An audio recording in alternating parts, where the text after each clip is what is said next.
When it comes to thinking about a possible God, how far can reason take us? What are the uses and what are the limits of our rational faculties when dealing with the divine? A man who contributed a lot to this discussion was Danish philosopher Soren Kierkegaard, as we are about to find out. Welcome to another episode of the Bordering on Belief podcast. Today I am delighted to be joined by American philosopher and leading scholar on Soren Kierkegaard, Dr. C. Stephen Evans. He is Emeritus Professor of Philosophy and Humanities at Baylor University in Texas. Stephen, thank you very much for joining us today. Thanks for having me. It's a privilege, and I'm delighted to talk about Kierkegaard. We've got a lot to get through, but just let's start off with this question. In a nutshell, what was Kierkegaard's main contribution to delineating the role and limits of reason when it comes to the divine? Well, I think Kierkegaard's views here are widely misunderstood, even in the textbooks. I think that Kierkegaard is often thought of as someone who thinks that belief in God is something that that human reason can't really manage. And so we only get there through a so-called, quote, leap of faith.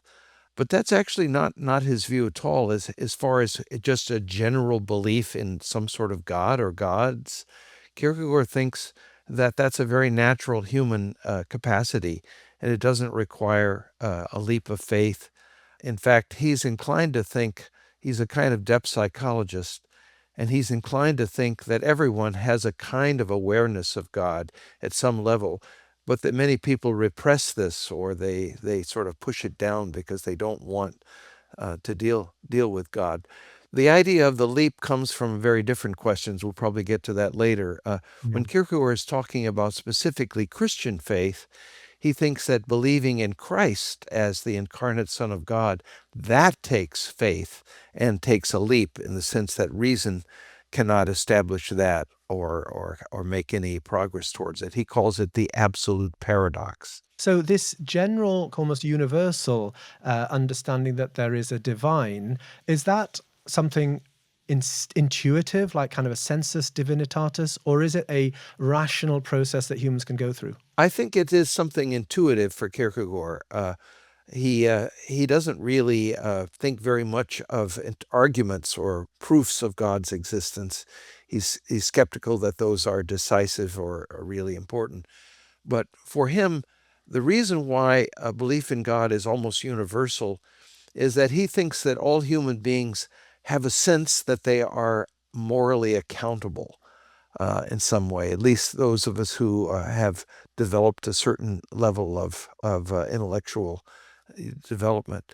So for him, the model is Socrates. And for him, Socrates, though he's certainly not a Christian or a member, he's not a Muslim or any other recognized world religion, Socrates is a reasonable person who always believes in God and is always seeking to guide his life by his accountability to God. He even ultimately dies in Athens because he thinks it would be, quote, deserting his post that he's been assigned to by the God.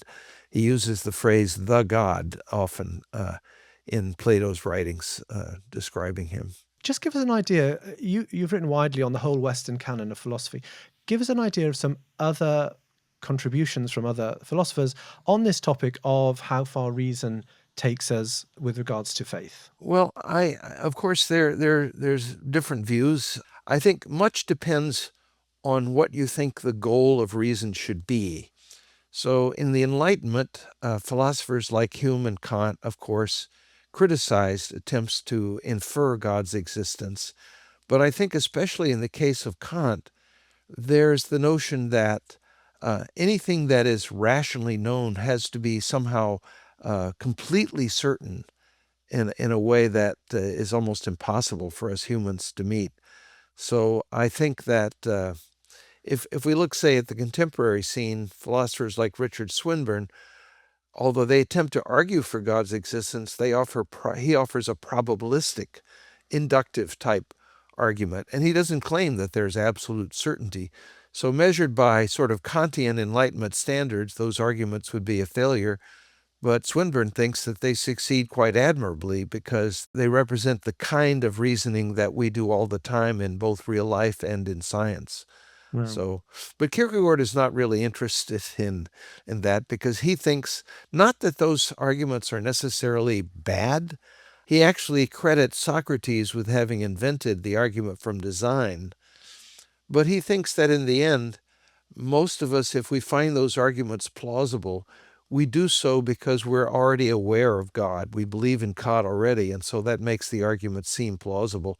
While people who have rejected belief in God tend to say, well, the argument isn't certain, so therefore it doesn't work, and so on. So there's this sort of widespread view that the Enlightenment disposed of the rationality of belief in God. But I think to much degree, that's a function of what we might call Enlightenment epistemology, which often demands a degree of certainty that isn't possible for finite animals like we are. Okay, let's move on to Kierkegaard himself. Sorry, I'm not getting the Danish pronunciation correctly. I notice you get it correct. What were his kind of personal motivations for focusing on this particular question of reason and faith, philosophical and religious? Well, Kierkegaard is quite interested in, of course, Christian faith. He's raised in Denmark as a Christian, and one of the things he comes to very early on is that although Denmark is nominally a Christian country, it's part of Christendom, Kierkegaard thinks that the whole idea of Christendom is an enormous mistake. So he's trying, as he says, I have a very difficult job. I'm trying to reintroduce Christianity into Christendom. He says it's harder to introduce Christianity to people who think they already are Christians than it would be to do it to pagans who know they aren't Christians. I think all reformists have felt the same. Yeah. So why is Christendom dangerous for Kierkegaard? I think it's dangerous because he thinks the real value of God and having a relationship to God is that it should allow each of us to live as what he calls the individual, who has a sense of their own unique calling and position. But if we are merely sort of going along with what our society says, which is what Christendom is all about, Christendom assumes that you become a Christian by just being enculturated into a particular society. But Kierkegaard thinks an authentic Christian is someone who, like Socrates, is always willing to criticize their society where it needs criticism, even if it means that they will be persecuted or perhaps even become a martyr, as Socrates himself. Socrates is almost always Kierkegaard's hero that's in the back of his mind when he's doing philosophy. So was this really the starting point, a kind of reevaluation of exactly what it means to be a Christian, and using, trying to work out where our mental faculties are going to take us when stripping that back down to what it really means, the essence of Christianity? Yeah, he thinks that, he wrote a great book called Works of Love, which is all about what does it mean to love your neighbor as yourself. And he thinks that really is the heart and soul of what authentic Christian life is all about. And so far from Christendom embodying loving your neighbor as yourself, he thinks Christendom tends to use pagan categories to identify love of neighbor with simply caring about your friends or loving your family.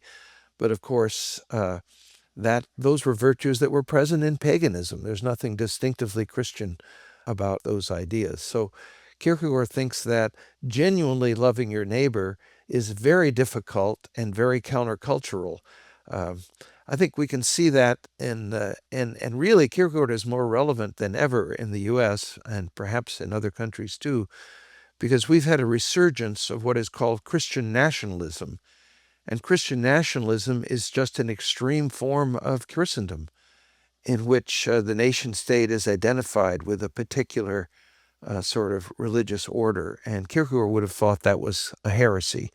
It was just not authentic Christianity at all. You've mentioned some of the societal kind of motivators for him to undergo this journey, but did he have some personal motivations such as crises of faith or doubts that he needed to work out? Kierkegaard doesn't the biggest crisis in his life was not with respect to belief in God or even with Christian faith. It was the agonizing problem that he had made an engagement to a young woman and felt that he'd made a huge mistake, that in some way his vocation or calling was to be a single person, not to be married, and he had to break that engagement. And it was a hard thing for him to do because he loved the woman deeply, and it was hard for her. So that was the biggest crisis. He was continually worried, did I do the right thing? Should I have married Regina, or was I right in thinking that I was called to this sort of unique vocation where I was to be, you might say, the exception, not the ordinary person who gets married and gets a job and sort of lives a normal sort of life. He felt he was called to live this exceptional life, and that's ultimately what he did. Going back to the question of faith versus knowledge, how in his writings does he distinguish those two categories? Well, he uses knowledge in a variety of different senses. He's deeply influenced by Greek philosophy, and sometimes when he talks about knowledge, he has in mind a kind of Platonic view of knowledge, where the only real knowledge we humans have is knowledge of what's eternal, of the forms, of absolutes like justice and goodness and so on.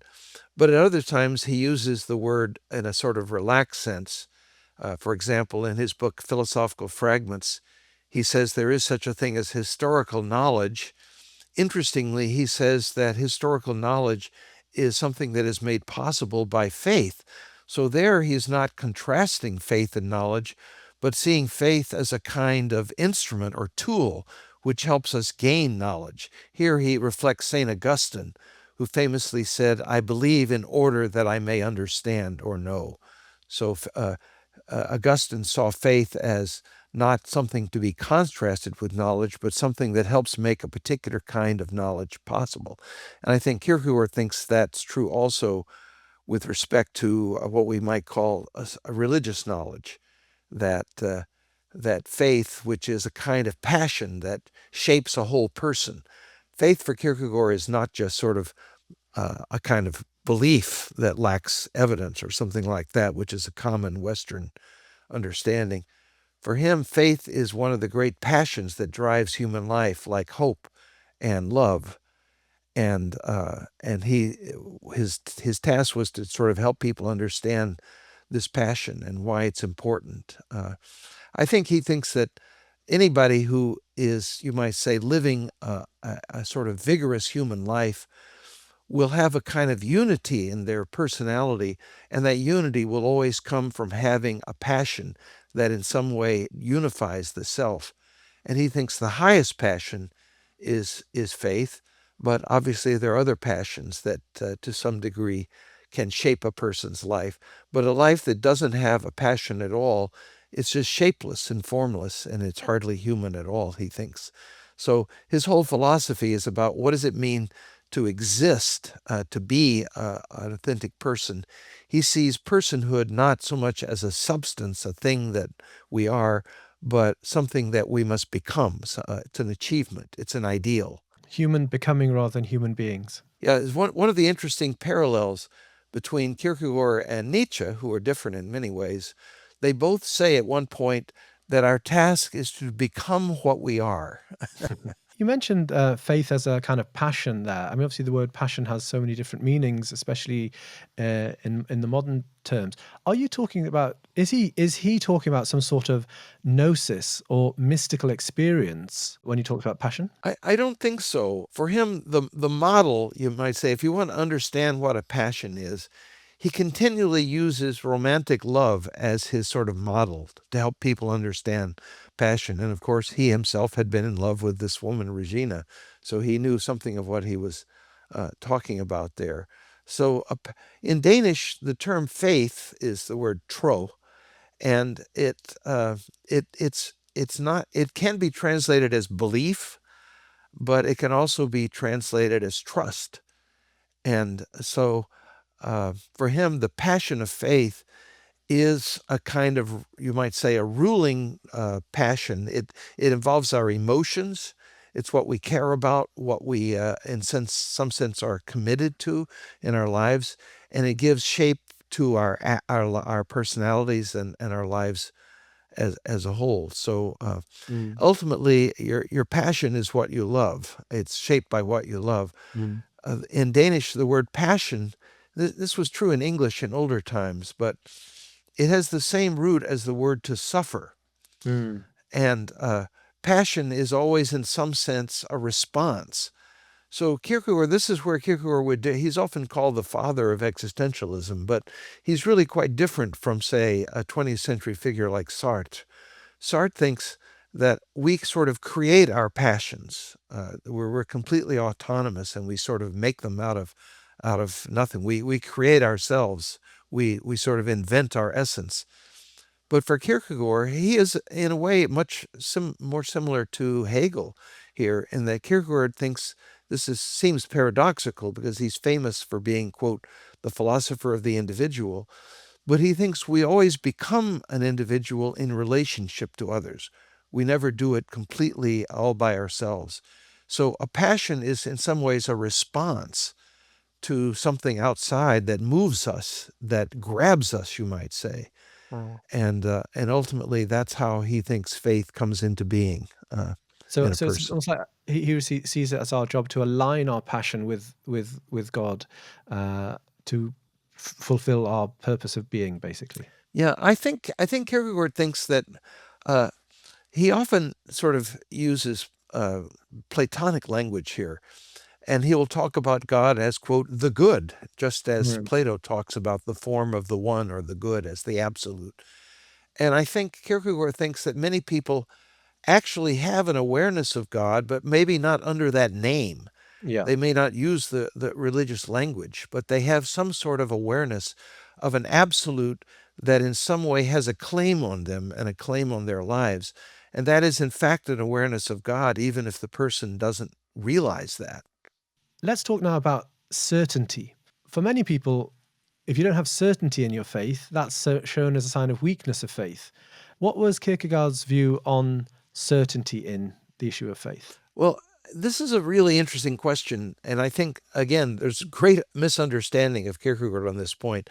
I've actually heard Christian pastors preaching who will, they're trying to say, and they're right about this, that doubt is not necessarily a bad thing. And they often cite Kierkegaard, and they say Kierkegaard thinks doubt is not a problem. Doubt is actually a necessary element in faith. And that's at best a half-truth, because what they're doing is they are confusing doubt with something else that Kierkegaard calls uncertainty. Mm. And a lot of Western philosophers do this. They think that doubt is simply lack of certainty. Kierkegaard doesn't think that way. He thinks that uncertainty is actually part of the human condition. Mm. And we always have to deal with uncertainty. So uncertainty is not the same thing as doubt. The question is, when you confront uncertainty, what is your response? And he thinks that there are two ways of responding. We can respond with the refusal to commit or believe, and that's doubt, or we can respond with faith, which is a kind of commitment, a passion in which we're willing to, you might say, take a risk. Because when you're dealing with uncertainty, you always have risk involved. But there's risk on both sides. The person who is, let's say, saying, no one's going to fool me. I'm going to be a skeptic. I won't believe anything. I won't let anybody put anything over on me. You might say that person thinks they're making themselves invulnerable to mistakes, but maybe they're making the biggest mistake of all, which is to lose the good, lose what's true. If you believe nothing, you have no chance. William James, who I think, interestingly, was the first person in English to quote Kierkegaard, William James says that we have two things we want to do. We want to gain the truth and we want to avoid error. But those are not equivalent, because you can avoid all error by believing nothing, but then you have no chance of getting the truth. And I think that's similar to Kierkegaard's view. He thinks that some risks are worth taking, and especially if the risk is one you are taking in order to achieve some wonderfully huge, great good. His view of sort of what drives people to religious belief is that it's not usually arguments or evidence in the sort of epistemological sense. It's a vision of something that's magnificent and good and beautiful. And he thinks that what turns people off from religion is often that what is presented in the name of religion is something ugly, maybe even something cruel. So that the most important thing one can do in the name of religion is to, you might say, present the beauty and the grandeur and the wonder that's there in its true form, and that will captivate people. Many people think that the Enlightenment sort of undermined religion by undermining the evidence or the arguments for religious beliefs of various kinds. Kierkegaard thinks that the modern world, religious belief has declined, but not because we're so smart and we know all these scientific truths and so on. He thinks that has nothing to do with it. He thinks that the real decline of faith is due to the fact that our emotions have become trivialized and weak, and our imaginations. So it's not so much the fact that we are smarter and know more. It's that we have become, you might say, pygmies in terms of our imaginative and emotional capacities. So he's all about developing your capacity to feel and appreciate. He sees emotions as in some way tools that help us understand truth. They're not just things that disturb us and make us biased and so on. So he would see responding to the emotions you feel inside you as a route to finding truth in a kind of instructive way. Yeah, but of course, here's where the task of becoming a self comes in to play. There are emotions and there are emotions, and our sort of natural emotions that just happen, that we all gain as children and so on, don't necessarily lead us in the right direction. So he thinks that the emotions that enable us to find out the truth and get in touch with the good are emotions that have to be developed. They have to be acquired. No one, for example, anybody can feel, let's say, sexual attraction for someone else, but to become a great lover, to someone who could have let's say, a wonderful lifelong love affair, that takes work and it takes practice. You don't just have that accidentally. And the same is true for faith, which is a passion, and hope, and other great emotions. It's not just the emotions you happen to have that you must trust and recognize. You must work at developing the emotions that will help you get in touch with what's real and what's true and what's good. And just coming back to the lack of certainty thing. So you said that he would consider uncertainty as part of the human condition. So would that mean that he actually considered it basically God's plan, that he held back a certain amount of truth or knowledge so that we would have to make this, take this risk, as you would say, or this commitment? I think that's exactly right. I think he feels like I don't think Kierkegaard himself puts it this way, but let's say if God revealed himself in a very obvious way as the all-powerful ruler of the universe, and we simply couldn't ignore or deny his reality, well, we would all want to perhaps please him because we would be afraid of him, but it would be basically transactional. And what he thinks what God wants is ultimately for us to understand God's own nature, which is the nature of self-giving love, and to appreciate and love that. So you can't love God without loving, you might say, the sort of self-giving love, which is God's own essence. He thinks ultimately, and I think that's why he was a Christian. He thinks that the best revelation of God's character is in the idea that God gave up, renounced his power, and lived as an ordinary, poor, a human being suffering just as we suffer, and ultimately dying a painful death at the hands of worldly powers. So for him, Jesus is not just a savior. He's the model. He's the paradigm, the one who gives us a model of how our lives should be lived. As he puts it sometimes, he says, Jesus' teaching is himself. The teaching is the teacher. Let's move on to then, you brought up incarnation, and that leads on to the Trinity and so on. What did Kierkegaard think about paradox when it comes to faith or religion?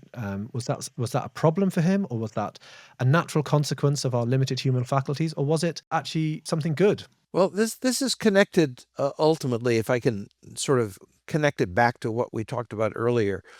One of the problems with what we might call natural theology, that is theology where we come to know God simply through using our own capacities, it's not that that's not possible.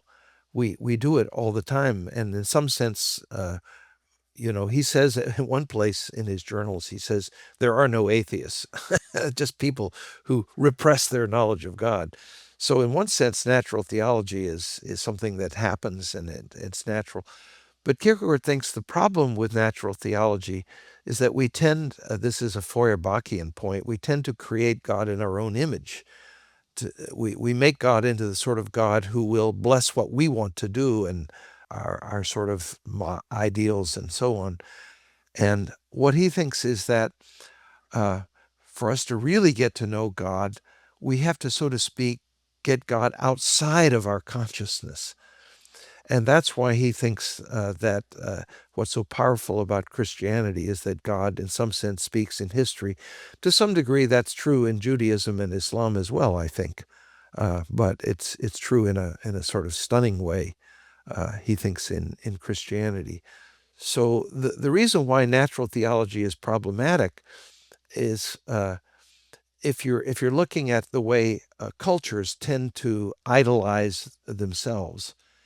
And he thinks that the epitome of this was in Hegel's philosophy, where basically Hegel says that modern Western Europe is the coming of the kingdom of God. It's the instantiation of the absolute. And Kierkegaard thinks that's absolute idolatry, that we are worshiping the state or worshiping our own society. And the only way we can avoid that is to come to some sort of individual personal relationship with a God who is not identified with our culture or with our state or with our own tribe or anything like that. That's absolutely crucial. So how can we do that? Well, if God is going to reveal himself to us as other, then in some sense it must be beyond our natural rational capacities. And that's why paradox comes into the story. He thinks that a paradox is something like a sign, a hint that reason has reached its boundary. That it isn't as if it's a contradiction. We're not asked to believe what's absurd in the sense of being rationally contradictory. But his response, when someone says the Christian doctrine of, say, the incarnation, they say, well, how in the world could God become a human being? I can't understand how that would be possible. Kierkegaard says, exactly. That's the idea. It's supposed to be something that we couldn't have come up with on our own or thought through or understand. So he thinks that paradox is a sign that reason has reached its limit, but he thinks that this is actually not irrational. That in some sense, as he puts it at one place, he says, the formula for faith is this: reason limits itself, revelation gives itself. Reason recognizes its own limits.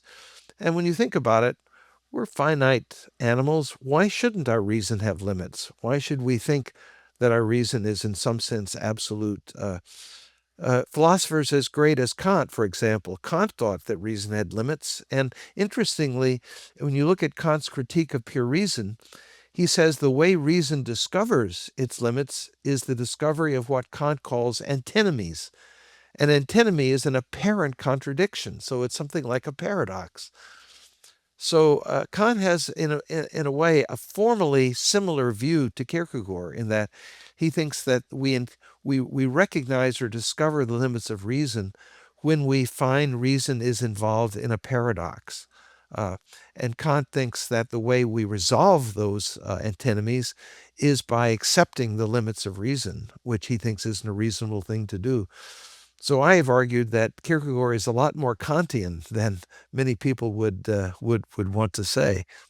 And when those paradoxes are reached, and if somebody then acknowledges that that is the limit of reason, he would then say the next journey is using the emotions through passion, through inspiration, through all text. Yeah, it's all connected with the emotions. It's not something that happens just through the mind, because why don't we want to accept the idea that our reason has limits? And he thinks the answer is it's pride, it's arrogance. And so in order to be able to come to this term where you will be a person of faith, you have to acquire humility, and humility is an ethical virtue, and it's something that we have to again acquire. And Kierkegaard, I think, agrees with a lot of other thinkers, not only Christian but Jewish and Muslim, that in many cases the highest virtues are things that God must in some sense grant you through grace. You can't just get them through hard work on your part.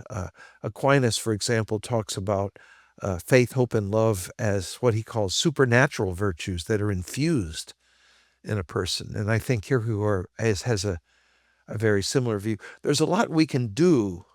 Yes, It's not as that was if the next we're question. just What can you passive. do to attract grace? Yeah.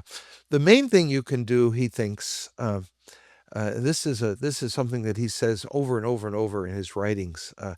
If you ask, what is the path to becoming a truly religious person?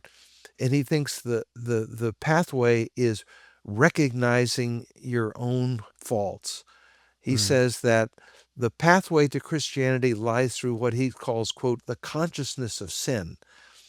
So, Freud says people believe in God because they need God. And Kierkegaard says, exactly, they do need God, and that's the way God designed it. We're supposed to need God. And to say that we believe in God because we need God is not to say anything that's damaging. Or I actually wrote my doctoral dissertation on this very subject. Okay, I think you might have touched on this already, but we'll maybe expand on it. In what way did Kierkegaard use reason to show reason's intrinsic limits? You mentioned about Kant showing that when we reach these points, did Kierkegaard add anything to that in this discussion of reason's limits from a philosophical discussion?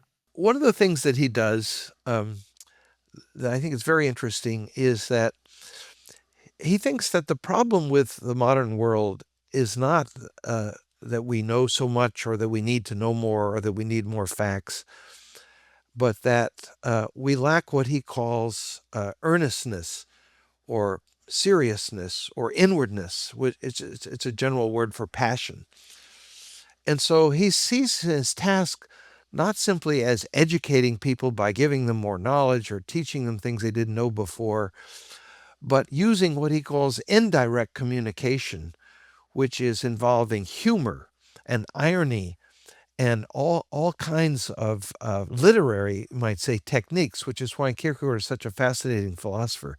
He uses these very literary sort of forms of writing. He invents pseudonyms who are characters, like characters in a novel, who don't just tell you about a philosophy or a life view, but they embody it so you can see it and in a way.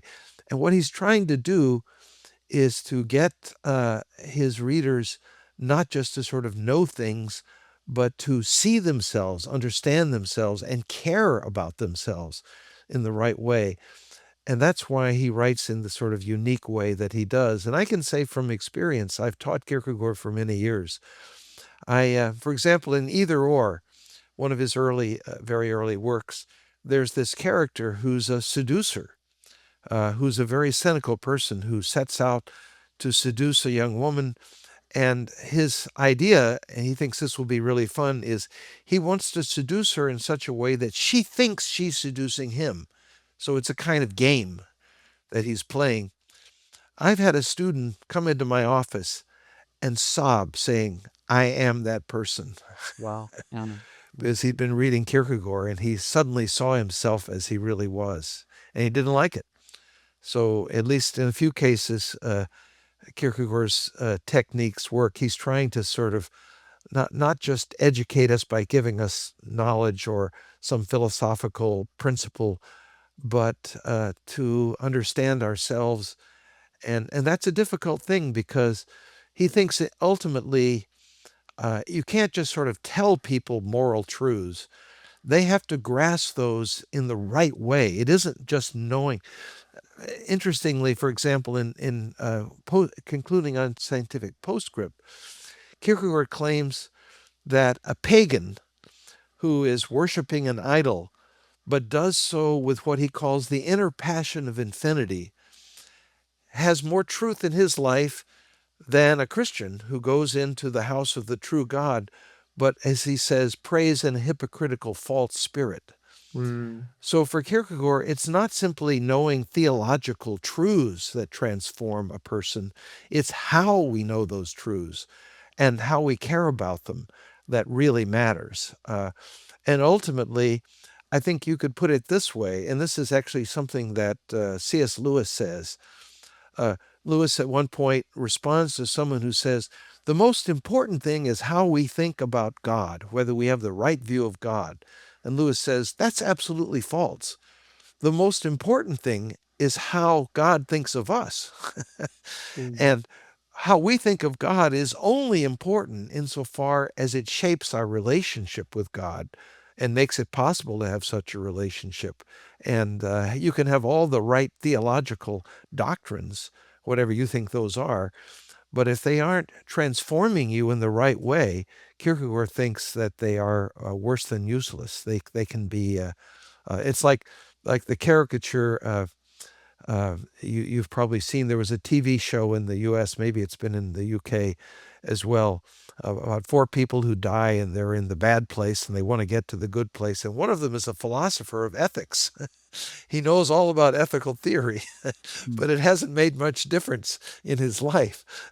So it's a great example of how one can know truths about ethics without being ethical. How much did Kierkegaard's views influence later thinkers and philosophers?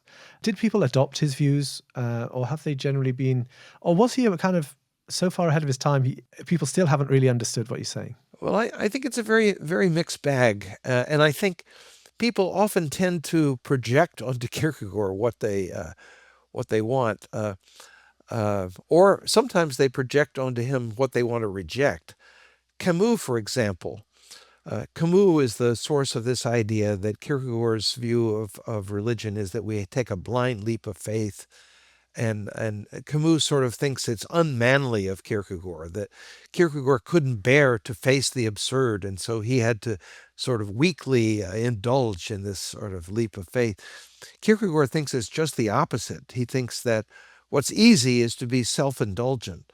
What's hard is to recognize what's absolute and what makes these huge demands on us. It requires us to strenuously change the way we're living. So people often misunderstand him. But on the other hand, I will say I get probably an email a week from someone I don't know who has been reading Kierkegaard, and they've happened on my work, and they write to me and tell me something like, basically, Kierkegaard has changed my life, and thank you for writing about him in a way that's helped me.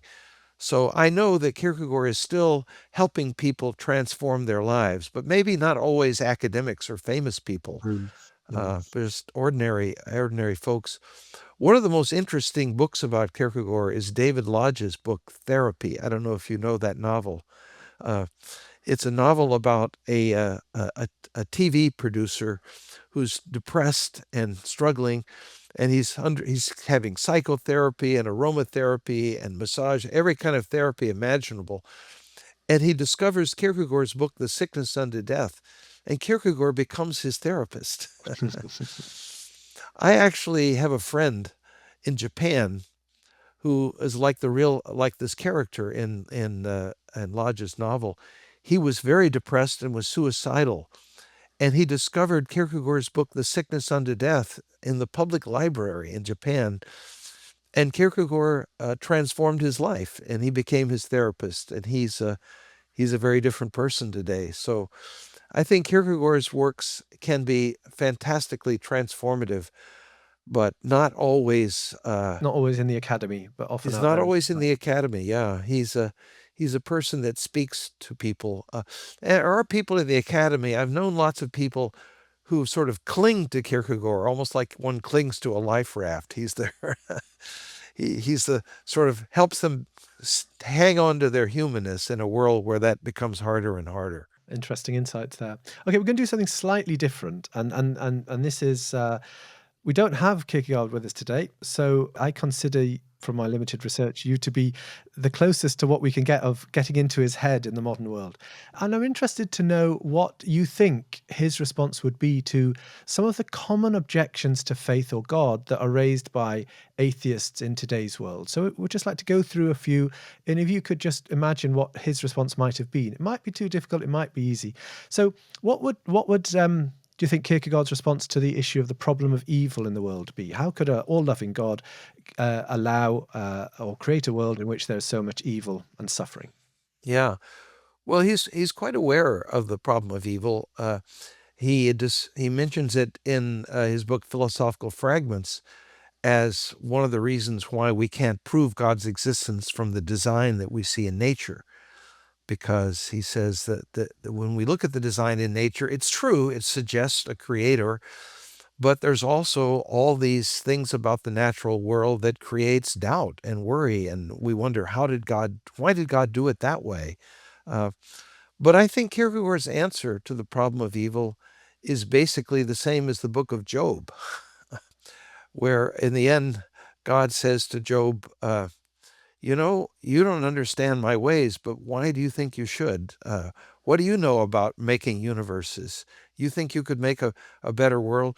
David Hume, in his dialogues concerning natural religion, at one place suggests, here are 4 ways the world could be a lot better than it is. And he sort of, in effect, is saying, if I'd created the world, here's what I would have done.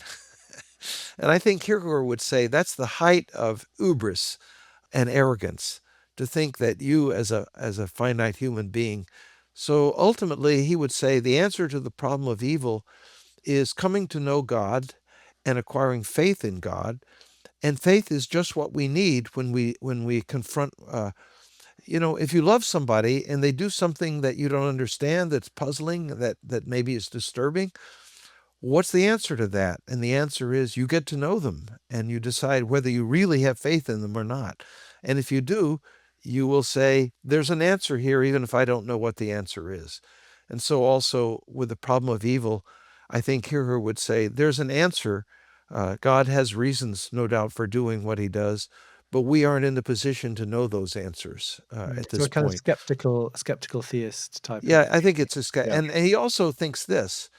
He thinks that without God, there would be a worse problem of evil, because we still would have all the evil in the world we have, but we would have no hope that evil could be defeated.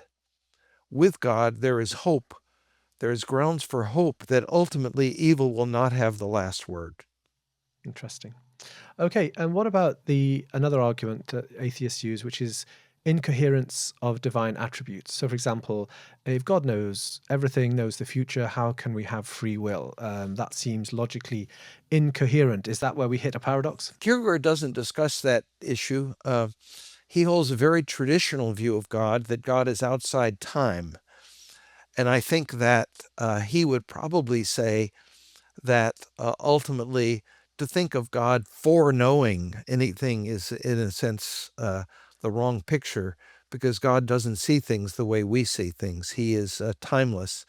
One of his, the last thing he ever published was a sort of sermon on the unchangeability of God, God's timelessness. So I think he would say with respect to divine attributes, that again, he would take a somewhat skeptical view in that he would say, if there are things about God we don't understand, we should say, of course, would we expect to understand everything Mm. about God? And ultimately, there is a sense in which everything we believe about God, he says, is what he calls transfigured language. None of Mm. it is exactly literal, and we know that. So, in a way, he's fond of what is sometimes called negative theology, which you find in Islam and Yep. Judaism as well as in Christianity, in that we know more about what God is not than we know about what God is. What we know about what God is like, for Kierkegaard, is in some way based on God's self-revelation. And even there, we know that in a way the truth is going to be something far different from what we can grasp at the present time. And what about something like how could a loving God create punish people in hellfire? Is that something he deals with? Only a little bit. The first thing is that Kierkegaard this is something that may be surprising to some people. He has a sort of strongly egalitarian streak. And he thinks that whatever God is like, he must give everyone a fair chance and an equal chance at eternal happiness and bliss. So he doesn't say very much about what that means, but I think ultimately it implies something like, again, the view of hell that we get in C.S. Lewis in his book, The Great Divorce, where Lewis basically says, no one is in hell except people who want to be in hell, who choose to be in hell, because they would find it torture to endure God's presence. So I think Kierkegaard would see a hell as a kind of, well, he says very explicitly, he says that what we call divine punishment should not be called punishment, it should be called medicine. He says, if God gives someone hard treatment, it's only for their good and always for their good, because God is completely loving. So Kierkegaard doesn't believe in what we might call retributive punishment for as far as God is concerned. Maybe humans punish retributively, but he thinks God is only trying to do what he can to make us happy and good. So he wouldn't accept, eternal damnation in the hellfire in that case, because there would be no rehabilitative purpose to that. If there is eternal damnation, it's something people want and choose. Okay. It's not as if God is angry and paying people back for the things they've done. He doesn't think of it that way at all. As I say, Yeah. he says we shouldn't talk of divine punishment. We should talk of divine medicine. And just as a doctor sometimes must do painful things to help you become better, so God, he thinks, does that. But Okay. it's medicinal, and you might say for our good, not a kind of paying back. That Okay. lots of Christians won't like that view. That there are lots of people who want to hold on to a retributive view and a view of hell. But I think Kierkegaard is just being consistent with his view that the deepest thing about God is love. Mm. And so even if there is such a thing as hell, it too must be rooted in God's love. Mm. Okay, let's move on. Another argument that is used by atheists is divine silence. If there's a God out there, I looked for him and I didn't find him. He didn't come responding to my search. So it's more likely that there isn't a God. What do you think Kierkegaard would say to that? He would say, ultimately, everyone who truly seeks finds, but maybe not even in this life. He has an amusing statement in one of his books where he's talking about Socrates again, as he always often does. And he says, Europe needs a new Socrates. That's what we need more than anything. And then he says, I know Socrates was not a Christian, but I'm convinced he has long since become one. So I think he views that maybe there is such a thing as what we might call post-mortem enlightenment and evangelism, that Mm. ultimately everyone who truly seeks finds. The only thing is, it's not always clear whether we truly do seek, and we can deceive ourselves about this. I think often Kierkegaard, like Freud and like Nietzsche, is a depth psychologist who thinks that we often are not fully aware of what we are really like and what we really want and what we're really up to. The unconscious is always down there shaping us, and it's quite difficult for us to get clear on what we are. So just because someone says, well, I've really tried to find God and I didn't find him, that may be true. And if so, Kierkegaard would say in the long run, that person will find him and maybe is closer to God than he knows. But maybe even God's silence is a way of helping that person become the sort of person who ultimately will find God. Okay. Last one of these. What about a scientific approach, which is that we don't really need God to explain things? All the laws of physics, the laws of the process in biology can explain everything we need to know about humans. So adding in God doesn't add anything in explanatory power, but comes at a kind of ontological cost, and therefore we'd rather reject it.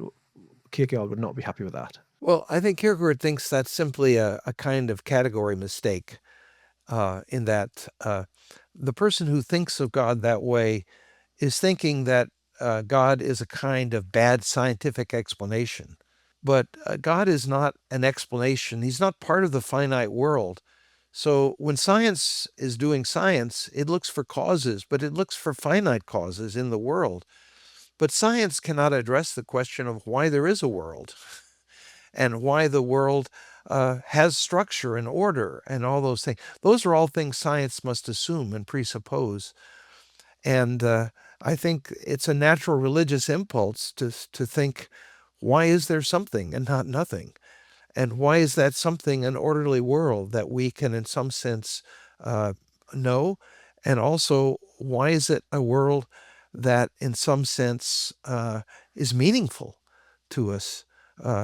There's nothing about science, nothing about the scientific explanations of the world that would imply any of that. And in particular, I think if you believe, and I do, that there are moral facts or moral truths, then there are indeed truths that science cannot reach, because I don't think that the basic truths of morality are things that we learn by science or through science. So science doesn't explain everything. It explains all the natural physical facts, or at least in principle it tries to do that.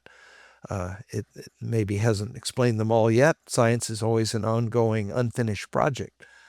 But it seems to me that there's still questions that every human being asks that science cannot answer, and it's really a tenet of scientism. It's not part of science to say we've explained everything and there are no more questions to ask. No scientist has made a discovery that supports that claim. It's not based on science. It's based on a philosophy or an ideology. And it's interesting, people who say this often ignore the fact that many of the greatest scientists have been religious people, religious believers, and that's still true today. In fact, a survey was done in the U.S. of academics and whether they were religious or not, and there was a much higher percentage of religious believers among science than among humanists or social scientists. So religion seems to be much easier for scientists than for other kinds of academics. That's a hard thing to explain if you think science and religion are competitors. Indeed. Final question. Say somebody is an agnostic. They are neutral on this issue. They're waiting for some sign or waiting for evidence. They're not strongly atheist. They're definitely not a theist. What could Kierkegaard's teachings give to them on their journey of exploration, briefly? I think the main thing he would try and do is to two things.